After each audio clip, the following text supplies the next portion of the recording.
एक प्रॉब्लम देखते हैं। प्रॉब्लम क्या है? ये दो वॉल हैं, ये लोअर और ये अपर वॉल है। इसके अंदर फील्ड है, ये आपका फील्ड इस तरीके से आउटवर्ड फील्ड लगी हुई है, आउटवर्ड फील्ड बी है। तो इस आउटवर्ड फील्ड में एक चार्ज Q है, मास M है। क्वेश्चन ये है कि इस चार्ज पार्टिकल की स्पीड कितनी हो कि वो इस अपर वॉल से स्ट्राइक ना करे। ये चार्ज पार्टिकल किस स्पीड से इसमें ट्रेवल करे कि अपर वॉल से वो स्ट्राइक ना करे। और दूसरा केस है कि लिमिटिंग के केस में ये कहां पर जाकर लोअर वॉल पर स्ट्राइक करेगा। ठीक है, पहला पार्ट क्या है?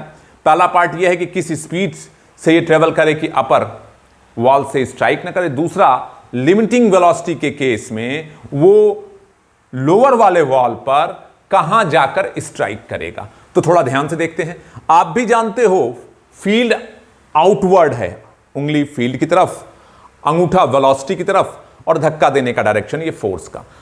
यहां पर वेलोसिटी और फील्ड परपेंडिकुलर हैं तो पाथ कैसा बनेगा? सर्कुलर बनेगा। सर्कुलर बनेगा तो अगर आपने v वेलोसिटी से फेंका तो ये सर्कुलर पाथ बन गया। वेलोसिटी और बढ़ाई तो ये बन गया, वेलोसिटी और बढ़ाई तो ये बन गया। तो आप देखो, जस्ट लिमिटिंग के केस में ये जो सर्कुलर पाथ का रेडियस है वो लगभग किसके बराबर होना चाहिए? t के। यानी अगर इस चार्ज पार्टिकल का जो सर्कुलर पाथ का रेडियस है वो d से कम रखा जाए तो ये चार्ज पार्टिकल इस अपर वॉल से स्ट्राइक नहीं करेगा। तो कंडीशन क्या मिली मेरे बच्चों?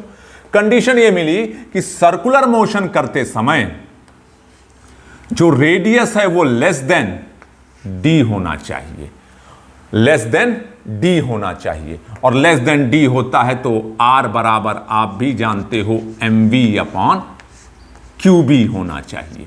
तो mv अपॉन QB है तो mv अपॉन QB की जो वैल्यू है वो लेस देन d होनी चाहिए, यानी v की जो वैल्यू है वो less than dQB upon m। यानी अगर वेलोसिटी ये है तो वो अपर वॉल से स्ट्राइक नहीं करेगी। लेकिन लिमिट के केस में, लिमिटिंग के केस में क्या है? जस्ट टच करता हुआ, स्ट्राइक जस्ट टच करता हुआ अगर वो ट्रेवल कर जाए तो लिमिटिंग के केस में r बराबर किसके? d के हो जाएगा। और जब r बराबर d के हो जाएगा तो इस यहां से देखिएगा r बराबर d के हो जाएगा तो d बराबर mv upon QB।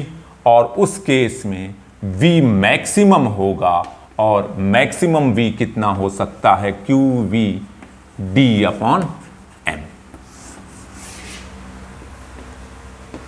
From first से यानी आपकी जो वेलोसिटी हो वो QBD या DQB जो भी आप लिखें, QBD बाई m से छोटी होनी चाहिए। बहुत अगर हुआ, लिमिटिंग का केस हुआ तो कितनी होनी चाहिए? QBD by m। और लिमिटिंग के केस में अगर r बराबर d है तो ये देखो यहां पर स्ट्राइक करेगा, और अगर ये स्ट्राइक किया तो कितनी दूर स्ट्राइक करेगा? 2d।